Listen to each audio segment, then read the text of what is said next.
horseplay back. Nice, dreary, foggy day here. Kind of cold out. What I'm dealing with is, if you see that gap right there and down there, it's almost touching. You can see the door side here, and you can see where it hits.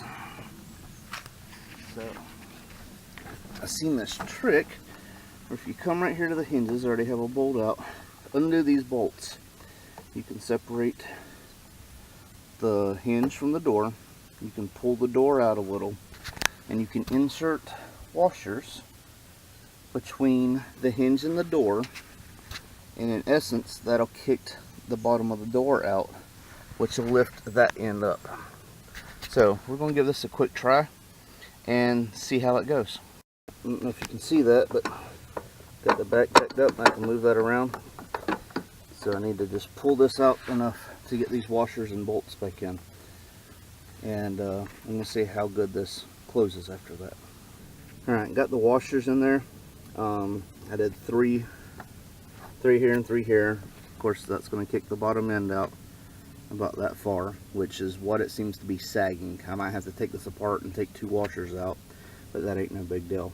It is kind of a pain to get the washers in there, but what I did is I put the tape in a V like that, and I just hold the washers and I stick it in there, put the bolt through, and then I'll pull the tape off. But if you look on this bottom bolt down here, you can see the door. I can pull the door toward me. I don't know how well y'all can see that, but I have to pull the door in toward me and then tighten that bottom bolt. So get the bolts kind of snug down, but don't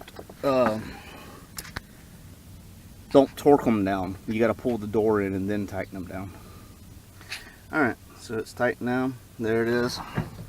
Got no pressure on the door from the jack. Get my fat butt up from here.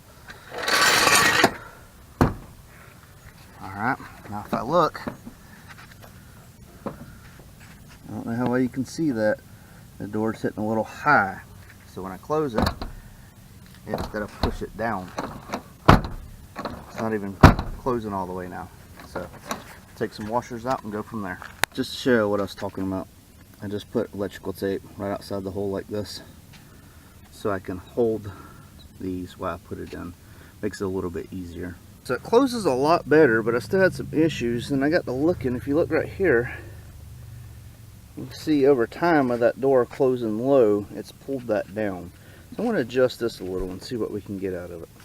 Alright, so the lines line up. The gaps look a lot better all the way down. It's still a little bit tighter down there, but this is my end result. Barely pushing it. There it is. Just doing it with 2 fingers, pushing it in. Before, it would do pretty much like that. Actually, it didn't even do that. It would pop open. We'd have to booty bump it shut because we already locked the door. But that's, I mean, minimum effort to shut the door. That's what it used to do right there when you half-ass close it. If you just give it regular shut, that's how it is. You see I brought that back up to where it was, and then I got my 2 washers down there, none up here, just to kick the bottom of the door up some. For the door striker, I used a T40 star bit.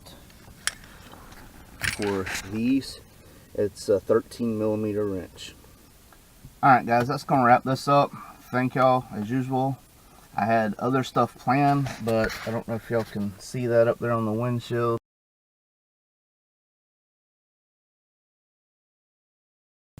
It's starting to mist like crazy. It was supposed to be 71 or so today, and it just turned out to be a quite miserable day.